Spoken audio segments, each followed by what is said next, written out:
कहानी अब तक। कुछ ही देर में वो सभी हवेली पहुंच गए थे। दोपहर हो चुकी थी, इसलिए सभी ने साथ में ही लंच किया। लंच के वक्त अनिरुद्ध और अनन्या वहां मौजूद नहीं थे, क्योंकि दोनों जल्दी घर आ गए थे।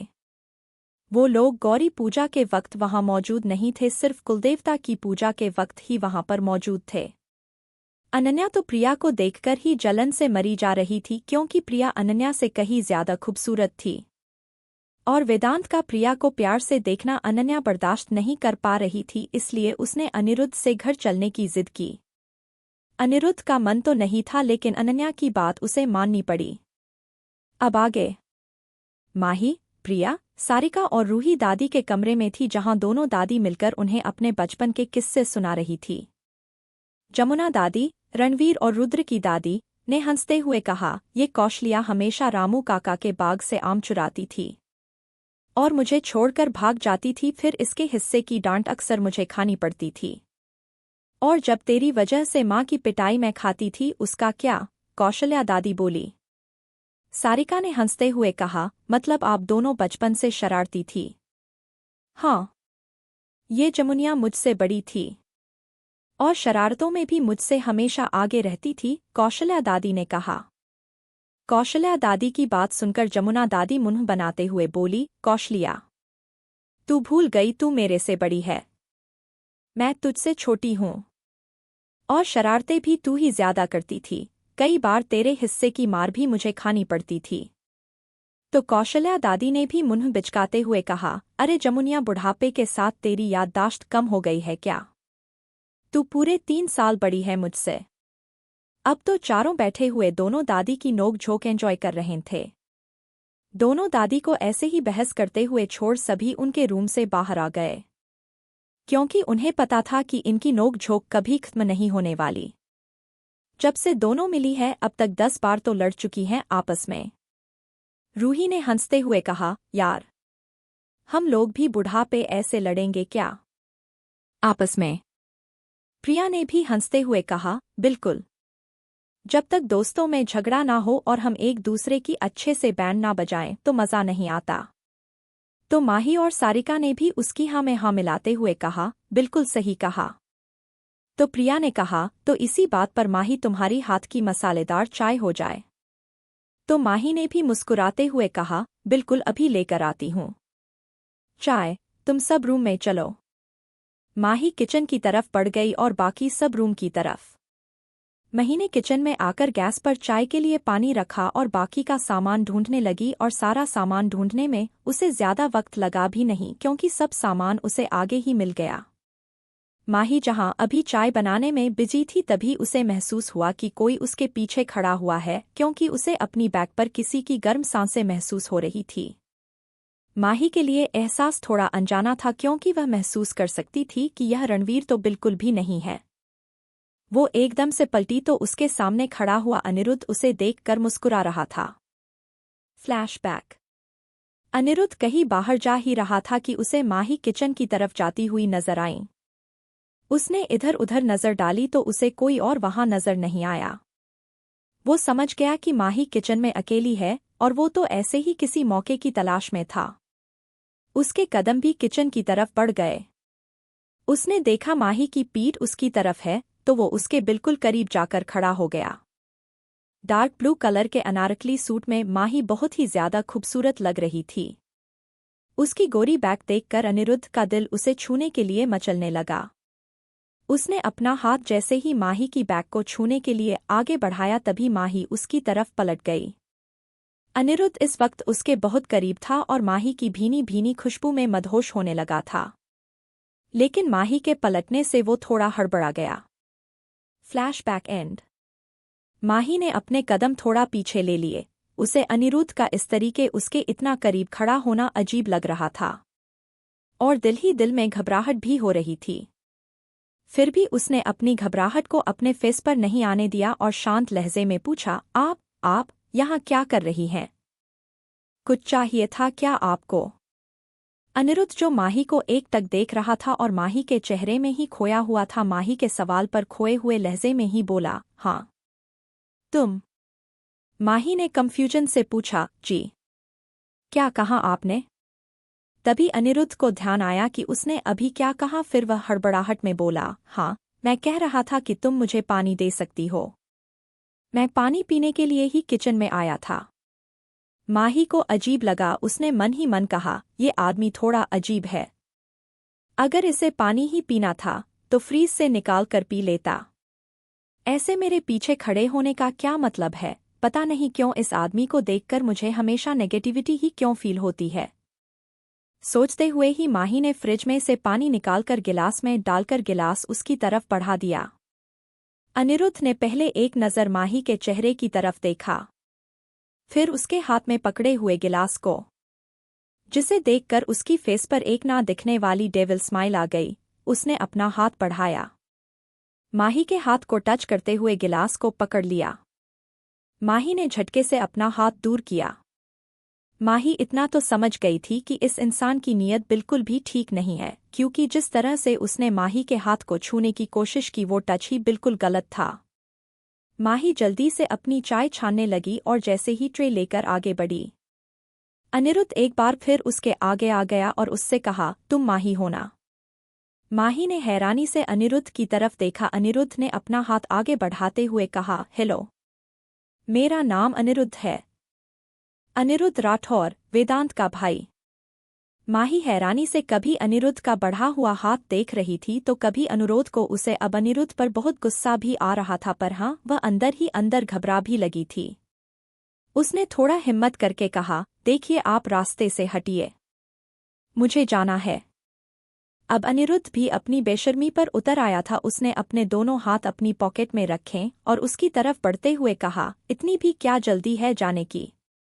मैं तुमसे सिर्फ थोड़ी जान पहचान ही तो बढ़ाना चाहता हूँ। अनिरुद्ध के ऐसे पास आने से माही घबराकर पीछे जाने लगी।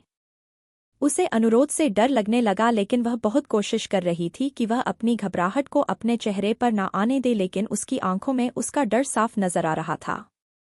उसने एक बार फिर थोड़ी हिम्मत करके अनिरुद्ध से कहा कि आप मेरे पास क्यों आ रहे हैं? दूर हटिए मुझसे और जाने दीजिए मुझे।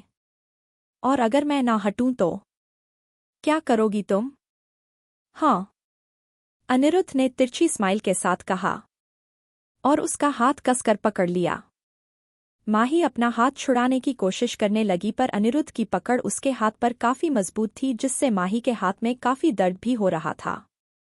माही को कुछ समझ नहीं आ रहा था कि वह इस परेशानी से कैसे निकले। उसने फिर कुछ सोचकर दूसरे हाथ में पकड़ी चाय की ट्रे वापस स्लैब पर रखी और गर्म चाय का कप उठाकर अनिरुद्ध के मुंह की तरफ उछाल दिया। चाय अभी भी बहुत गर्म थी, जिससे अनिरुद्ध को पीछे हटना पड़ा। हालांकि ज्यादातर चाय अनिरुद्ध की शर्ट पर गिरी थी, लेकिन कुछ छींटे उसके फेस पर भी आ गए थे। अनिरुद्ध गुस्से से एकदम चिल्लाया, how dare you, I will not leave you. कहकर अनिरुद्ध एक बार फिर माही की तरफ बढ़ने लगा, पर उससे पहले ही माही किचन से बाहर भाग गई। माही भागते हुए सीधा रूम में आई और जल्दी से डोर बंद कर लंबी लंबी सांसें लेने लगी। रूही, प्रिया और सारिका ने जब उसे ऐसे घबराते हुए देखा तो वो जल्दी से उसके पास आई। कंधा पकड़ते हुए पूछा, माही क्या हुआ, तुम इतना परेशान क्यों हो? सारिका को देख माही जल्दी से उसके गले लग गई और रोने लगी। माही को ऐसे रोता देख तीनों ही घबरा गए। उन्होंने उसे बेड पर बैठाया और प्रिया ने जल्दी से उसे पानी पिलाया। पानी पीने के बाद माही थोड़ा रिलैक्स हुई। सारिका ने माही का सिर सहलाते हुए पूछा, माही बताओ क्या हुआ, देखो हमें बहुत चिंता हो रही है तुम्हारी। माही ने सुबकते हुए सारी बात उन्हें बता दी कि सुबह से लेकर अभी तक अनिरुद्ध ने उसे कैसे परेशान किया है। माही की बात सुनकर तीनों का ही पारा हाई हो गया। प्रिया ने दांत पीसते हुए कहा, उसकी इतनी हिम्मत, वह माही के साथ ऐसी बदतमीजी कैसे कर सकता है? रूही ने भी गुस्से से कहा, उसे तो सबक सिखाना ही पड़ेगा, ऐसे नहीं मानने वाला। सारिका तो अपनी ही सोच में गुम थी। उसने कुछ सोचते हुए माही से कहा, माही हमें इस बारे में रणवीर से बात करनी होगी, क्योंकि अब रणवीर ही उसको सबक सिखा सकता है। तो माही में सारिका का हाथ पकड़ते हुए कहा, दी आप जानती हो ना रणवीर को कितना गुस्सा आता है, और वैसे भी घर में शादी का माहौल है और मैं नहीं चाहती कि मेरी वजह से यहाँ का माहौल खराब हो। तो प्रिया ने कहा, माही इस तरह से तो उसकी हिम्मत बहुत बढ़ जाएगी। उसे एक बार सबक सिखाना बहुत जरूरी है। हमें जीजू से बात करनी चाहिए। मैं वेदांत से भी इस बारे में बात करूंगी। सारिका ने कहा, मैं अभी रणवीर को बुला लेती हूँ। इस बारे में रणवीर, वेदांत और रुद्र ही कुछ कर सकते हैं, क्योंकि पहले भी अनिरुद्ध को वही तीनों अच्छे से हैंडल कर लेते थे। इस बार मिलकर उसे अच्छे से सबक सिखाएंगे। तुम चिंता मत करो, यह बात सिर्फ हमारे बीच रहेगी, घर के बड़ों तक ये बात नहीं जाएगी और शादी का माहौल भी खराब नहीं होगा। सारिका की बात सुनकर माही ने हाँ में अपना सिर हिलाया। रणवीर, वेदांत और रुद्र तीनों ही इस वक्त शहर की तरफ आए हुए थे। तीनों वापस हवेली की तरफ आ ही रहे थे कि रुद्र के फोन पर सारिका का कॉल आया। रुद्र ने फोन पिक किया तो सामने सारिका की बात सुनकर उसका चेहरा डार्क हो गया। उसने गुस्से से कहा, उसकी हिम्मत कैसे हुई यह करने की? अपनी हरकतों से बाज नहीं आएगा वो। रुद्र को इतने गुस्से में देखकर रणवीर ने गाड़ी साइड में रोकी। रुद्र ने सारिका से कहा, हम अभी आ ही रहे हैं, और फोन डिस्कनेक्ट कर दिया। रणवीर ने रुद्र से पूछा, क्या हुआ? इतना गुस्से में क्यों हो? कुछ हुआ है क्या? रुद्र ने पहले एक नज़र रणवीर की तरफ देखा और फिर उसे सारी बात बता दी। सारी बात जानने के बाद वेदांत और रणवीर का पारा भी हाई हो गया। रणवीर ने स्टीयरिंग पर हाथ मारते हुए कहा, उसकी इतनी हिम्मत हो गई, उसे मैंने वार्न भी किया था, लेकिन बगैर मार खाए मानेगा नहीं। उसे सबक सिखाना ही पड़ेगा, वो भी अपने तरीके से। वेदांत ने रणवीर की हाँ में हाँ मिलाते हुए कहा, काफी सालों से हमारे हाथों से मार नहीं खाई ना उसने, तभी ज्यादा उड़ रहा है। आज साले को धो ही डालते हैं। रणवीर ने वापस अपनी गाड़ी ड्राइव करना शुरू कर दिया। इस बार वह फुल स्पीड से गाड़ी ड्राइव कर रहा था। उसे जल्द से जल्द हवेली पहुंचना था। उसे माही की भी चिंता हो रही थी। माही, सारिका, प्रिया और रूही चारों हवेली की टेरेस थे। सारिका ने रुद्र को पहले ही मैसेज करके बता दिया था कि वह सीधा टेरेस पर ही आए, क्योंकि वह नहीं चाहती थी कि घर के बड़ों तक ये मामला जाए। माही अब काफी हद तक शांत हो गई थी। प्रिया और रूही तो भर भर के अनिरुद्ध को गालियां दिए जा रही थी। उनका तो मन कर रहा था कि जाकर उसको पीट दें। सारिका को तो उनकी बात को सुनकर ही हंसी आ रही थी। वही प्रिया और रूही की बातें सुनकर अब माही का भी मन कर रहा था कि वह जाकर अनिरुद्ध के दांत तोड़ दे। तभी उसका ध्यान टेरेस के दरवाजे की तरफ गया। उसने जैसे ही रणवीर को वहां से आते हुए देखा, वह भाग रणवीर के सीने से लग गई। रणवीर ने वेदांत और रुद्र को इशारे से वहां से जाने के लिए कहा। वेदांत समझ गया कि इस वक्त इन दोनों को कुछ देर अकेले छोड़ देना चाहिए। वह सबको लेकर टेरेस की दूसरी तरफ चला गया। एक बार फिर से उसकी आंखें गीली हो गई। उसने अपनी नम आंखों से रणवीर की तरफ देखा और सुबकते हुए कहा, रणवीर, मैं तुम्हें कह रही थी ना सुबह। वो मुझे वहम नहीं हुआ था, वह सच में वह अनिरुद्ध ही था। वह सुबह से मुझे परेशान कर रहा है, और फिर वहां किचन में भी जबरदस्ती मेरे करीब आने की कोशिश कर रहा था, और मुझे छूने की कोशिश कर रहा था। उसने तो मेरा हाथ भी पकड़ा। माही की बात सुनकर रणवीर का मन हुआ कि वो अभी जाकर उस अनिरुद्ध की जान ले ले। वो किसी तरह अपने गुस्से को कंट्रोल करने की कोशिश कर रहा था। उसने माही को अपने सीने से लगा लिया और गहरी सांस लेते हुए अपनी आंखें कुछ पल के लिए बंद कर ली। वो माही का सिर सहलाते हुए अपनी गहरी आवाज में बोला, ऐसे शांत हो जाओ, उसे उसके किए की सजा जरूर मिलेगी। कहने के साथ ही रणवीर ने अपनी आंखें खोली, जो अब बिल्कुल लाल सुर्ख थी, पर अब उसके होंठों पर एक रूथलेस स्माइल थी, जो अक्सर तभी आती थी जब किसी की शामत आती थी। जयपुर का फेमस बार, जहां लड़के और लड़कियां शराब के नशे में फ्लोर पर झूम रहे थे, वहीं बार में अनिरुद्ध बैठा हुआ ड्रिंक कर रहा था और म्यूजिक की बीट पर अपना सिर हिलाते हुए झूम भी रहा था। तभी कुछ बाउंसर आए और उन्होंने सभी को बाहर निकालना शुरू कर दिया। सभी लोग हैरान होते हुए बाहर की तरफ जाने लगे। उन्हें समझ ही नहीं आ रहा था कि उन्हें ऐसे बाहर क्यों निकाला जा रहा है। अनिरुद्ध ने जब सभी को ऐसे बाहर जाते हुए देखा तो उन बाउंसर से रूड तरीके से पूछा, ऐसे क्लब खाली क्यों करवा रहे हो? कोई मर गया है क्या? कोई नहीं मरा, पर शायद मर जाएं। मैन एंट्रेंस से अंदर आते हुए रणवीर ने कहा। उसके अगल बगल में रुद्र और वेदांत थे। तीनों फुल टशन के साथ चलते हुए अंदर आ रहे थे। उन्हें देख अनिरुद्ध समझ गया कि उसने आज जो माही के साथ किया है वो उन्हें पता चल गया है। अभी तक पूरा बार खाली हो चुका था। रणवीर ने बाउंसर को बाहर जाने का इशारा किया। बाउंसर जल्दी ही उस बार से बाहर निकल गए। अनिरुद्ध भी गुस्से से वहां से जाने लगा तो रुद्र और वेदांत ने उसके कंधे पर हाथ रखकर उसे जाने से रोक दिया। रणवीर ने एक डेविल स्माइल के साथ कहा, इतनी भी क्या जल्दी है? क्या हमारे साथ पार्टी नहीं करोगे? अनिरुद्ध चिढ़ते हुए बोला, बकवास बंद करो और मुझे जाने दो। अभी तो हमारी बात पूरी भी नहीं हुई। अनिरुद्ध और तुम जाने की बात कर रहे हो। वेदांत ने उसे वापस चेयर पर बैठाते हुए कहा। रणवीर ने उसका कॉलर पकड़ा और उसकी आंखों में देखते हुए बोला, मेरे वार्न करने के बावजूद तुमने माही के करीब जाने की जुर्रत की। लगता है बहुत हल्के में ले लिया मेरी बात को। शायद अब तुझे हमारा डर नहीं रहा। कहते हुए रणवीर की आंखों के भाव काफी खतरनाक हो गए। अनिरुद्ध ने रणवीर के हाथ को अपने कॉलर से हटाने की कोशिश करते हुए कहा, डर और मुझे? जहां तुम 3 लोग आए हो मुझ अकेले से लड़ने के लिए। अगर हिम्मत है तो अकेले में मुझसे लड़। अनिरुद्ध की बात सुनकर रणवीर ने एक रूथलेस स्माइल के साथ कहा, एज यू विश। फिर उसका कॉलर छोड़कर उससे थोड़ा दूर हुआ और वेदांत और रुद्र की तरफ देखकर उन्हें कुछ इशारा किया। दोनों ही समझ गए कि रणवीर उससे अकेले में फाइट करने वाला है। दोनों ने एक दूसरे को तिरछी स्माइल के साथ देखा। रुद्र ने हंसते हुए कहा, मतलब फुल एंटरटेनमेंट होने वाला है। वेदांत ने बार से 2 बॉटल ड्रिंक की उठाई और दोनों सोफे पर जाकर बैठ गए। वेदांत ने एक बॉटल रुद्र की तरफ बढ़ाते हुए कहा, इसे लगता है कि रणवीर उसे अकेले मरेगा तो शायद उसे कम मार पड़े।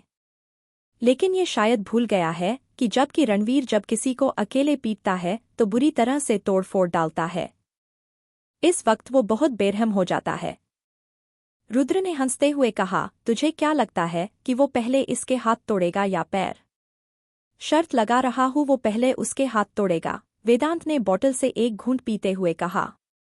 वहीं रणवीर और अनिरुद्ध अपनी अपनी फाइटिंग पोजीशन में खड़े हुए थे। रणवीर ने अपनी शर्ट की स्लीव्स फोल्ड की हुई थी, जिसमें उसकी फौलाद जैसी बाजू नजर आ रही थी, जिसे देखकर ही लग रहा था कि उसका एक वार सामने वाले की हालत खराब करने के लिए काफी है। रणवीर ने अपने हाथ के इशारे से अनिरुद्ध को वार करने के लिए कहा। रुद्र ने डीजे पर एक इंग्लिश सॉन्ग प्ले कर दिया। वो इस मोमेंट को और अच्छे से एंजॉय करना चाहते थे। रणवीर का इशारा मिलते ही अनिरुद्ध ने एक पंच खींचकर रणवीर के मुंह पर मारा, जिससे रणवीर का फेस दूसरी तरफ झुक गया। उसके होंठों के किनारे से ब्लड आने लगा। रणवीर ने हंसते हुए अपने अंगूठे से ब्लड साफ किया और कहा, थोड़ा और तेज मार। अनिरुद्ध ने अजीब नजरों से रणवीर को देखा। वो उसे कोई साइको नजर आ रहा था, लेकिन उसने मन ही मन सोचा कि ये अच्छा मौका है रणवीर को घायल करने का, ताकि रणवीर के अंदर उसे मारने की ताकत ही न बचे। फिर वो एक के बाद एक वो लगातार उसे पंच मारता रहा। इसके बावजूद वो नीचे गिरा नहीं, रणवीर ऐसे ही खड़ा रहा। रुद्र और वेदांत ऐसे बैठे हुए थे जैसे उन्हें पता हो कि रणवीर ऐसे क्यों कर रहा है। ऐसा करके रणवीर अपने गुस्से को बढ़ाने की कोशिश रहा था ताकि वो पूरी तबीयत से अनिरुद्ध को धो सके।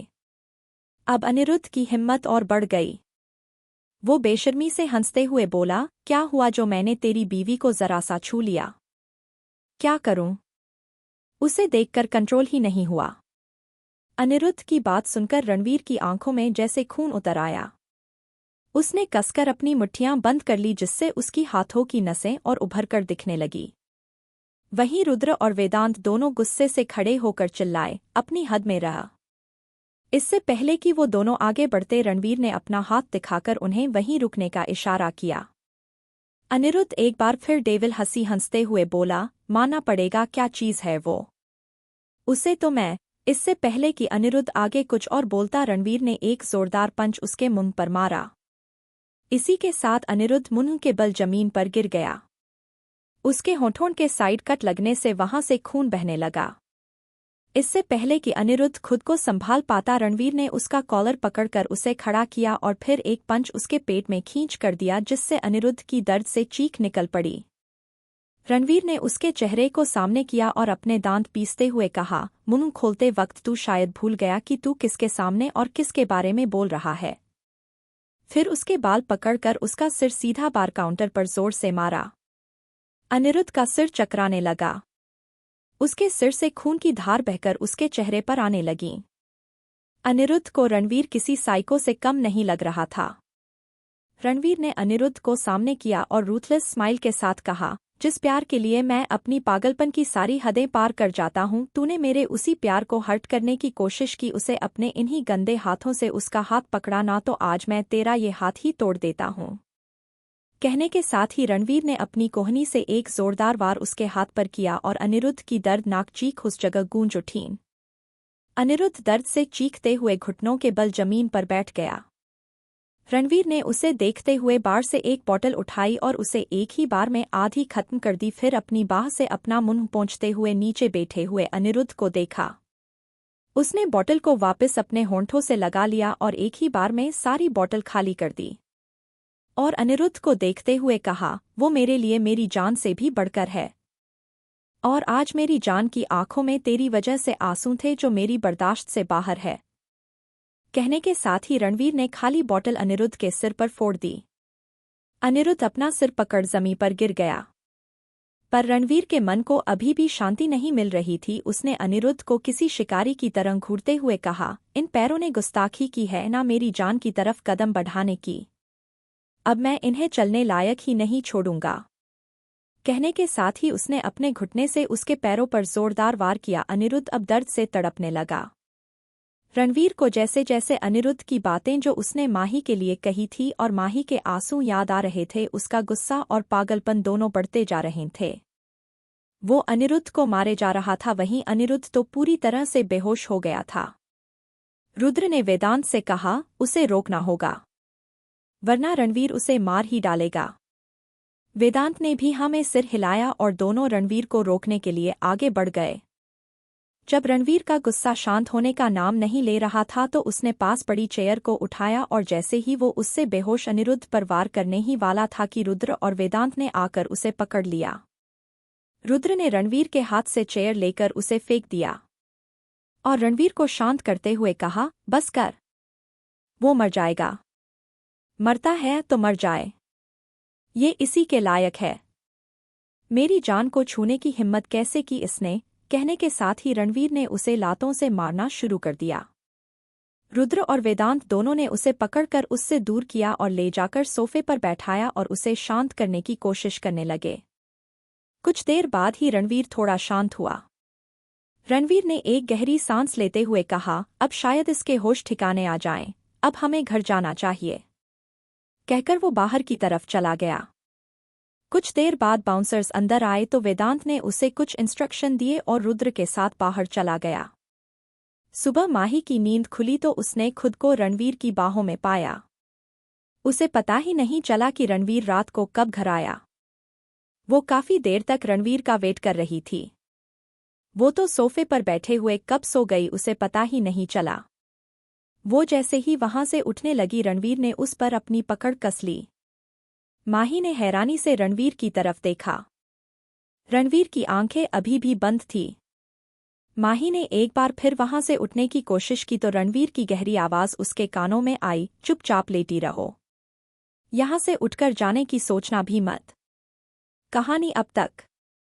सुबह माही की नींद खुली तो उसने खुद को रणवीर की बाहों में पाया। उसे पता ही नहीं चला कि रणवीर रात को कब घर आया। वो काफी देर तक रणवीर का वेट कर रही थी। वो तो सोफे पर बैठे हुए कब सो गई उसे पता ही नहीं चला। वो जैसे ही वहां से उठने लगी रणवीर ने उस पर अपनी पकड़ कस ली। माही ने हैरानी से रणवीर की तरफ देखा। रणवीर की आंखें अभी भी बंद थीं। माही ने एक बार फिर वहां से उठने की कोशिश की तो रणवीर की गहरी आवाज उसके कानों में आई, चुपचाप लेटी रहो, यहां से उठकर जाने की सोचना भी मत। अब आगे। माही रणवीर के सीने से लग कर लेट गई। काफी देर तक ऐसे ही लेटी रही, फिर उसने सर उठाकर रणवीर की तरफ देखा। उसे लगा रणवीर वापस सो गया है, तो फिर से उठने लगी, लेकिन इस बार भी रणवीर ने उसे उठने नहीं दिया, बल्कि उसे अपनी दोनों बाहों में भरकर उसकी गले में अपना सिर घुसाकर सो गया।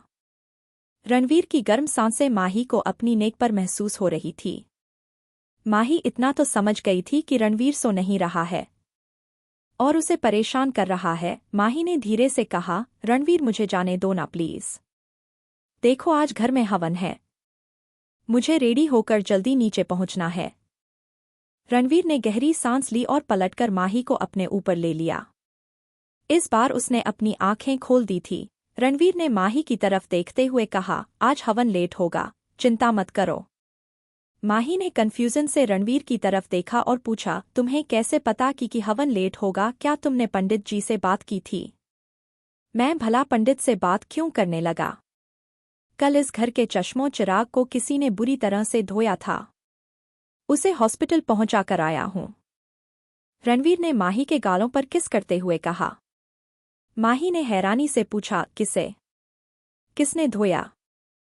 रणवीर तो बस माही को किस करने में बिजी था और उसने माही की नेक पर किस करते हुए कहा, वही कमीना अनिरुद्ध, पीकर किसी से पंगा ले लिया और तो बस उन्होंने भी पूरी फुर्सत से खातिरदारी की है उसकी। अब हॉस्पिटल में एडमिट है, महीने भर तक उठने वाला नहीं। रणवीर माही की क्लीवेज पर किस करते हुए बोला। वही माही का ध्यान तो रणवीर की बात पर था। उसने एक बार फिर हैरानी से पूछा, इतना मारा उसको? जरूर बहुत बड़े वाले बदमाश होंगे, इतना मारने की क्या जरूरत थी? हाँ, उसकी हरकतें तो वाकई मार खाने लायक ही थी, लेकिन अगर एक थप्पड़ मार देते तो भी उसे समझ आ जाता। रणवीर ने अपना सिर उठाकर अपनी भोली भाली बीवी को घूरा और मन ही मन कहा, मेरी भोली भाली जान, कुछ लोग थप्पड़ के नहीं, अच्छी खासी धुलाई के लायक होते। अब माही को क्या ही कह सकता था, क्योंकि वह तो जानता ही था कि माही बहुत ही इनोसेंट है। माही जिस माहौल में पली है वहां खून खराबा मारधाड़ ऐसी चीजें उसने कभी देखी ही नहीं।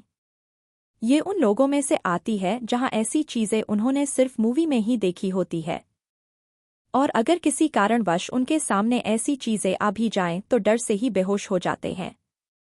तभी माही ने गौर से रणवीर के चेहरे को देखा और पूछा, रणवीर, तुम्हारे चेहरे पर चोट कैसे लगी? क्या तुम्हारी भी किसी से लड़ाई हो गई थी? अब रणवीर ने उसे सच बताते हुए कहा, वो बदमाश कोई और नहीं, मैं ही था। आखिर उसकी हिम्मत कैसे हुई मेरी जान को परेशान करने की? मन तो कर रहा था कि उसकी जान ले लूं। नहीं नहीं, जान नहीं लेना, तुम्हें पुलिस पकड़ कर ले जाएगी, माही ने डरते हुए कहा। रणवीर को माही की मासूमियत भरी बात सुनकर हंसी आ गई। अब बेचारी माही क्या जाने कि उसका रणवीर किसी की जान लेने से पहले एक बार भी नहीं सोचता। फिर वो अपनी इनोसेंट बीवी के चेहरे को अपने अंगूठे से सहलाते हुए सोचने लगा, मेरी जान, तुम्हें अंदाजा भी नहीं है कि तुम्हारा हस्बैंड कितना पावरफुल है।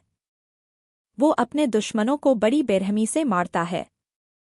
हाँ, आज तक मैंने जितने लोगों को मारा है वो सारे अपराधी और ऐसे लोग थे जो कई मासूमों की जिंदगी बर्बाद करने वाले थे।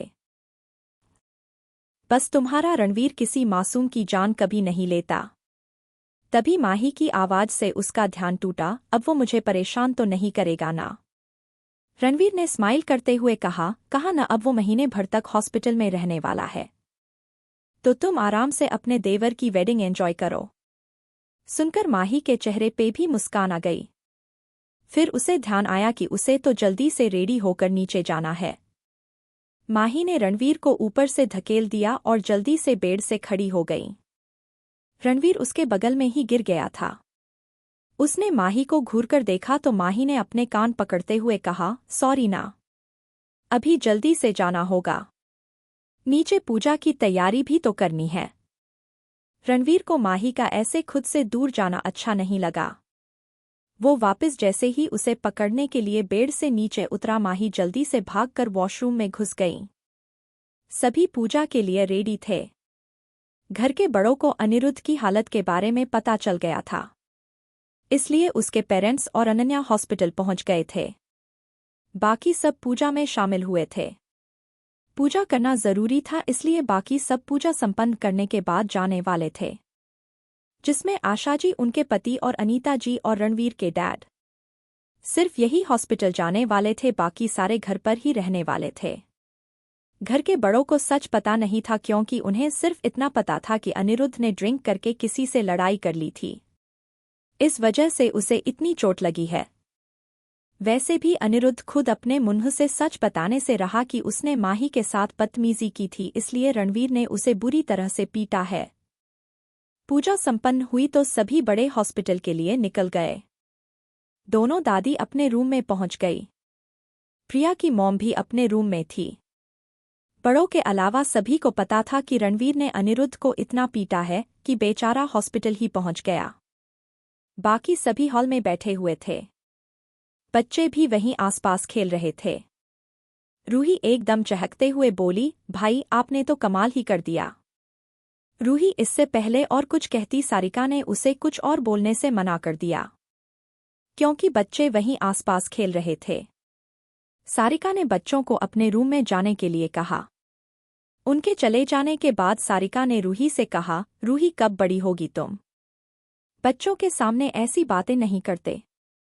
सॉरी भाभी, मुझे ध्यान नहीं रहा, वो मैं एक्साइटमेंट में भूल ही गई थी। रूही को एहसास हुआ कि वो अभी कितनी बड़ी गलती करने वाली थी। सारिका ने स्माइल करते हुए कहा, आगे से ध्यान रखना। रूही ने हाँ में अपना सिर हिलाया।